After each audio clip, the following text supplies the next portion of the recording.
এই ছেলে মেয়েগুলো বাজের ভিতরে ভিডিও কলে তার মাকে বলে, মা আমি স্কুলের ফার্স্ট হয়েছি। তাদের কথা বলা দেখে বাজের সবাই তাদের বাজে কথা বলতে থাকে। এত বড় ছেলে মেয়ে এসব কি বলে? তখন এই মেয়েটি উঠে বলে, না জেনে অযথা আমাদের বাজে কথা বলবেন না। আসলে তাদের মা তাদের খুব ভালোবাসত। ছেলেটি খাবার খারাপ হয়েছে বললে তাদের মা খাবার মুখে দিয়ে বলে, সত্যিই তো, আমি এখনই আবার তৈরি করতেছি। আসলে খাবারে কোনো সমস্যাই ছিল না। একদিন রাতে মেয়েটি ঘুম থেকে উঠে দেখে তার মা তাদের জামা কাপড় পরিষ্কার করতেছে। মেয়েটি তাকে সাহায্য করতে চাইলে তার মা তাকে তাড়িয়ে দেয়।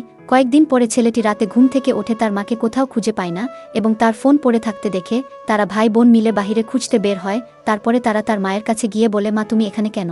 তখন তার মা বলে, তোমরা কে? আমার ছেলে মেয়ে কোথায়? আসলে তাদের মা তাদের এতটাই সেবা করত, নিজের যত্নই নিত না, যার কারণে সে পাগল হয়ে গেছে। তারা তাকে মা বলে ডাকলে সে বলে, তোমরা আমার ছেলে মেয়ে না। এই বলে সে ছোটবেলার ছবি বের করে বলে, এটাই আমার ছেলে।